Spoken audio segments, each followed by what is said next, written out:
So this is my visual thinking assignment. I pretty much did like a visual representation of how Van Gennep's rites of passage theory applies to the civilizations, the Stone Age civilizations, which use Stonehenge.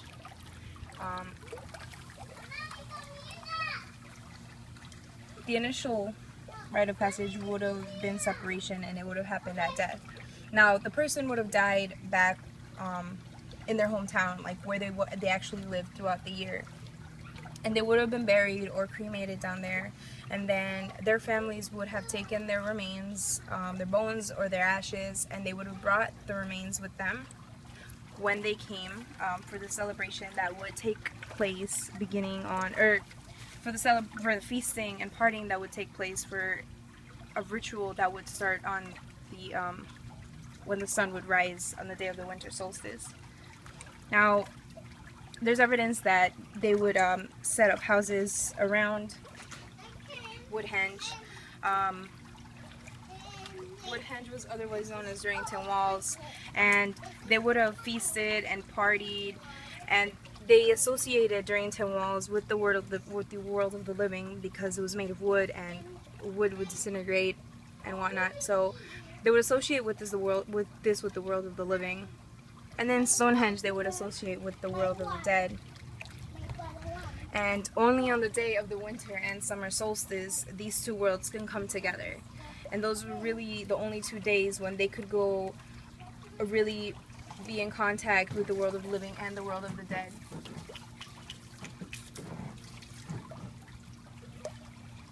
So this is when the first rite of passage would happen, is when the person would die. And then they would enter this liminal phase.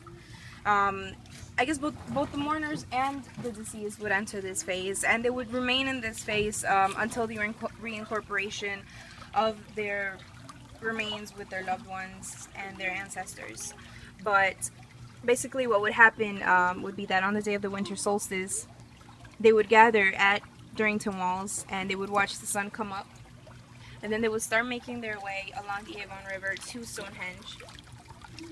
And the river flows from Durrington Walls towards Stonehenge, so people would bring the remains of their loved ones, bones or ashes, and they would pour them into the river. See, the little guy, he has a cup, and he's going to pour his loved one into the river.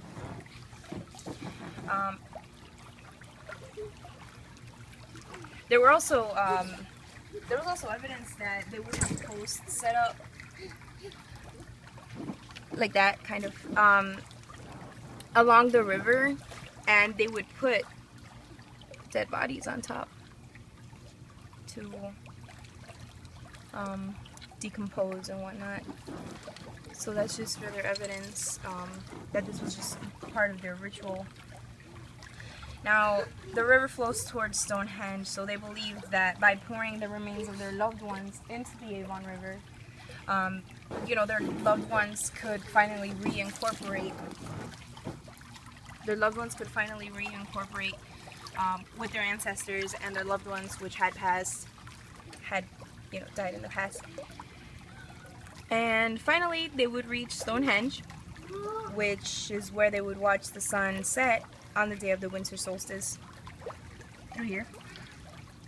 And that would really mark the end of the ritual. Only the wealthy were buried at Stonehenge, so they believed that by pouring the ashes of their loved ones into the river, which flowed towards Stonehenge, their loved ones could reincorporate and actually, make it into the world of the living and be able to move on to that afterworld. So this about sums up my project. First phase.